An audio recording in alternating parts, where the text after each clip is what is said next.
Senhor presidente, senhores deputados, senhoras deputadas. Senhor presidente, na última quarta-feira, nós trouxemos aqui para esta casa a preocupação com um possível investimento que faria para a Previdência, através do seu departamento de investimentos, e que retiraria R$1 bilhão da política que tem o Paraná Previdência de fazer política própria e investiria através de um fundo ou de um banco privado em outras atividades, talvez com maior ganho, mas também com maior risco. Nesse sentido, senhor presidente, foi feito um parecer contrário, obviamente, o diretor foi retirado.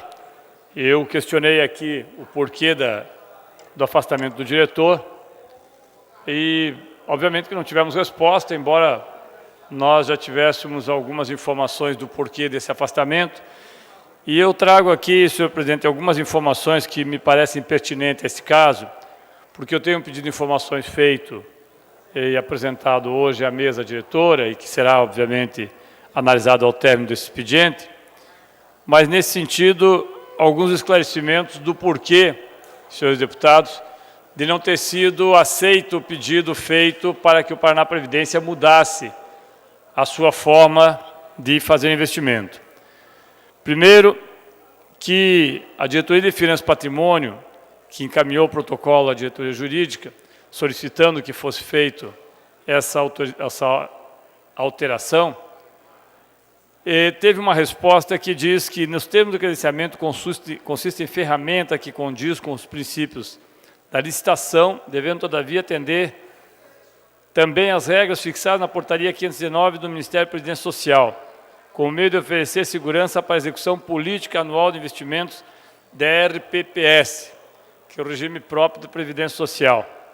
O Tribunal de Contas do Paraná possui posicionamento sobre a matéria, evidenciando o Acórdão 2368/2012, no qual destaca-se: cumpre asseverar, ademais, a necessidade de observância de regras instituídas pelo Conselho Monetário Nacional e pelo Ministério da Previdência Social na fiscalização do patrimônio e recursos da RPPS, regime próprio de Previdência Social, na condução do processo de escolha e seleção de critérios eminentemente técnicos previsto na Resolução Bacen 3922/2010, que obriga a adoção de recursos nos segmentos de renda fixa, renda variável e de imóveis, de acordo com os percentuais fixados em cada um, nos termos da política anual de aplicação dos recursos estipulados pelos responsáveis pela gestão da RPPS, obedecendo às condições de segurança, rentabilidade, solvência e transparência em instituições financeiras com baixo risco de crédito em classificação certificada por agências classificadoras de risco em funcionamento no país.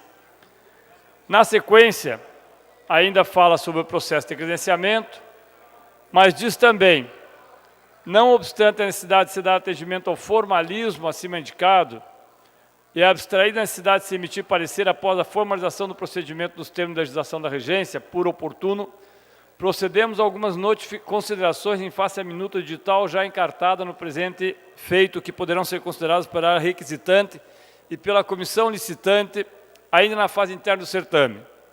A minuta referida prevê a abertura de credenciamento de, abre aspas, instituições financeiras para gestão de carteira administrativa e ou de intermediação dos mercados primário e secundário de títulos públicos federais. E aí, senhores deputados, eu chamo a atenção porque o Paraná Previdência tem uma política de investimento. E essa política de investimento, que já está instituída, ela obviamente prevê alguns pressupostos. Diz a nota: ocorre que o Paraná Previdência já conta com procedimento de credenciamento de instituições financeiras para intermediação dos mercados financeiros, primário e secundário de títulos federais. Já havia, deputado Lemos, este credenciamento, então não se fazia necessário um novo credenciamento para aplicação desse valor que chegou-se a aventar seria de R$1 bilhão. Deputado Tadeu, Vossa Excelência tem 1 minuto para concluir ou fala no horário do PT? Eu pergunto ao professor Lemos se vai usar o horário do PT. Posso usar o horário do PT? Pois Eu não, uso o mais horário do Partido 10 Trabalhador, minutos. senhor presidente. Ocorre que a Paraná Previdência já conta com um procedimento de credenciamento em instituições financeiras que foi regulado pelo edital de credenciamento de instituições financeiras administradoras e gestores dos fundos de investimentos, veiculado em 2017, portanto, um ano atrás, conforme pode se verificar com a transcrição do objeto de credenciamento vigente.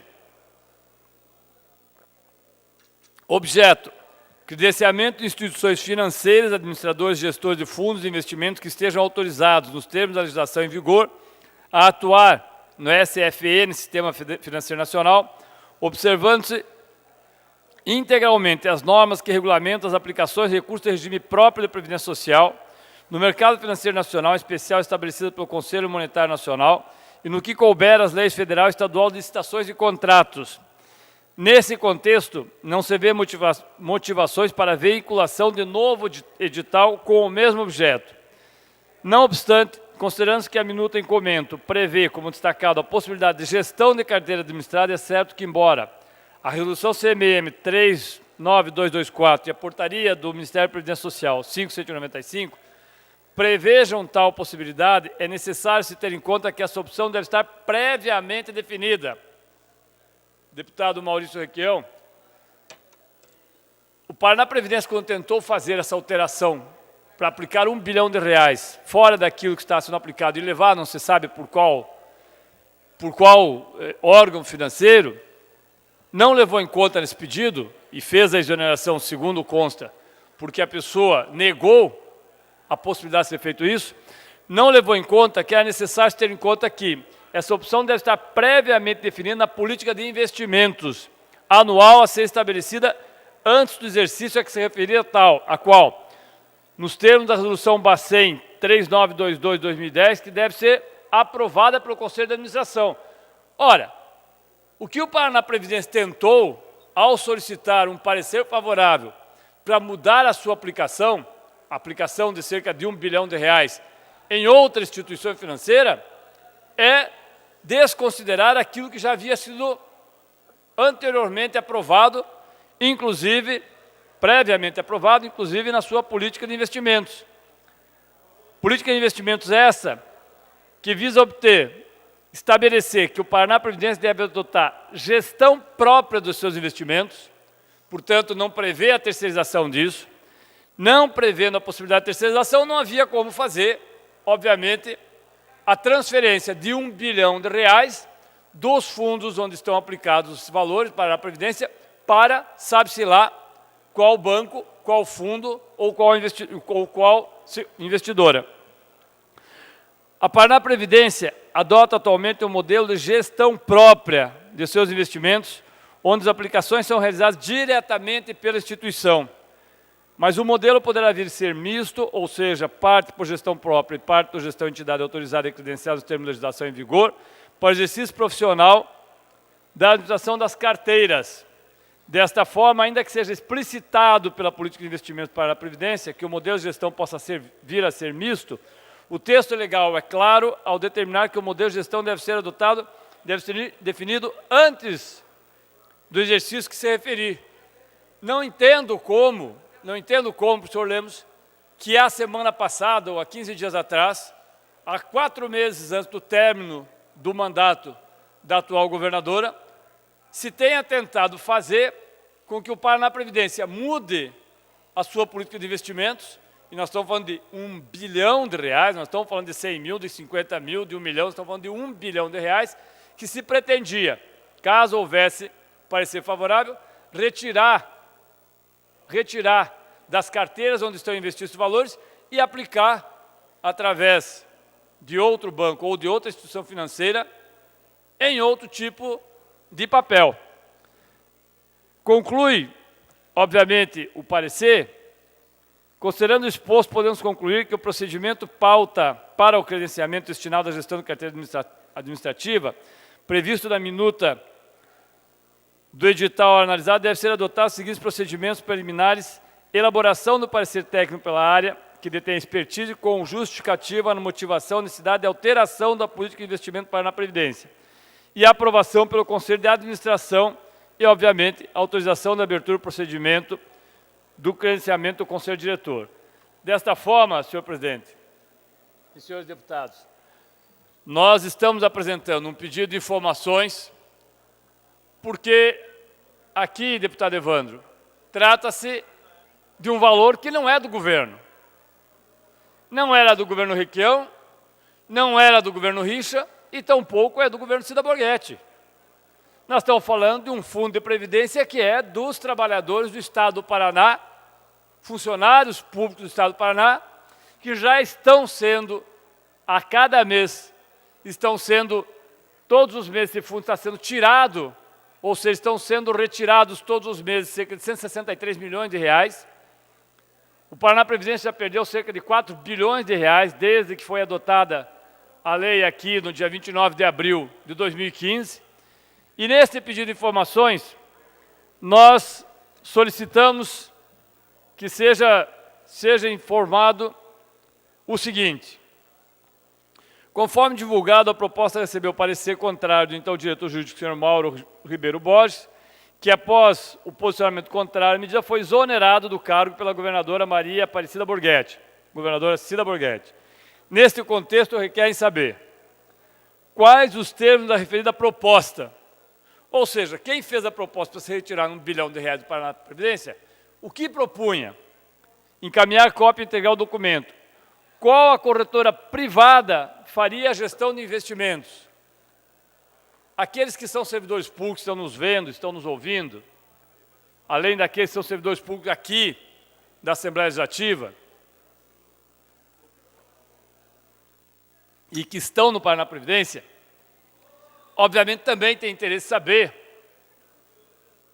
qual seria a corretora que ia receber R$1 bilhão para ser aplicado, porque não é qualquer corretora, em qualquer momento, deputado Scarnabach, que recebe R$1 bilhão para ser aplicado. 1 bilhão é muito dinheiro que qualquer banco no Brasil inteiro iria buscar fazer como aplicação. Qual o valor de corretagem seria cobrado para a gestão do investimento? Em quais títulos de renda variável seriam realizados os investimentos?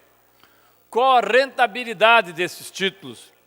Qual o prazo mínimo para o resgate dos títulos? Lembrando que, volto a dizer, nós tivemos um mico aqui aplicado pela usina elétrica a gás de Araucária. 135 milhões no GBX, um fundo de São Paulo, um fundo de investimentos imobiliários, que a diretoria aplicou de forma irregular, que devo acreditar que está sendo investigado pelo Ministério Público, e que quando precisou desse dinheiro para comprar o gás, para fazer com que a usina produzisse energia elétrica, o dinheiro havia virado pó, sumiu. E pior, além da péssima aplicação, esse dinheiro só poderia ser resgatado depois de 5 anos com a seguinte condição: para cada real retirado é necessário que se aplicasse R$2, que é o primeiro investimento que eu vejo desse jeito. Você retira o que aplicou, mas tem que aplicar o dobro. E agora, novamente, qual a rentabilidade que tem esses títulos que queria a diretoria do Paraná Previdência aplicar, em qual corretor não se sabe, por qual tempo não se sabe? Qual o prazo mínimo para resgate dos títulos? Uma vez que se sabe que quando você aplica e retira antes do prazo, você perde a corretagem e em alguns casos tem ágio. Havia previsão de resgate antecipado dos títulos? Em caso positivo, informar os custos para o resgate antecipado. Quais os termos do parecer contrário? Encaminhar cópia integral do documento. Aqui, senhores deputados, não se trata, como disse o deputado Romanelli, da exoneração de um diretor por ser ele uma pessoa difícil de ser tratada, como o deputado Romanelli falou, que arruma briga aqui e ali. Para mim isso não faz a menor diferença. Não quero nem de longe saber qual é o comportamento social do diretor do Paraná Previdência que foi exonerado, porque não é isso que está em jogo. O que está em jogo é saber por que a Paraná Previdência, professor Tecílio, Vossa Excelência, que é segurado do Paraná Previdência, por que o Paraná Previdência resolveu investir R$1 bilhão, contrariando todas as regras estabelecidas pelo próprio Paraná Previdência. E aí, é claro, que é preciso que nós saibamos quais as consequências que isso traria se fosse feito e quais as consequências para que fosse exonerado esse funcionário. Espero que nós possamos aprovar isso, senhor presidente, e aqui sabemos de fato o que acontece com o Paraná Previdência, até porque esta é a nossa obrigação. E nesses últimos segundos eu só quero fazer aqui um registro, senhor presidente, que me parece necessário. Deputado Tadeu, Vossa Excelência tem um minuto para concluir. Eu quero só fazer, senhor presidente, um minuto para concluir, mas eu quero fazer aqui um pedido, porque eu estou falando do Paraná Previdência, estou falando de Previdência, e obviamente que é a Vossa Excelência que eu me dirijo, e a mesa como um todo, porque nós aqui, antes das eleições, nós aprovamos para o Tribunal de Contas, para o Poder Judiciário, o auxílio saúde e o estatuto próprio do Tribunal de Contas, em que pese as coisas. Então, eu acredito que Vossa Excelência irá, nos próximos dias, dar uma boa notícia para todos os servidores da casa, dizendo que nós teremos aquele plano de saúde que faz muito mais diferença do que receber, às vezes, um percentual aqui e ali, ainda que essa casa tenha cumprido rigorosamente todos os percentuais, todos os percentuais foram pagos, mas eu acho que agora passou o primeiro turno, nós já temos o ex-deputado dessa casa, ainda deputado, Ratinho Júnior, eleito governador, e agora esperamos que saia o seguro-saúde para os funcionários dessa casa também. Obrigado, senhor presidente, senhores deputados.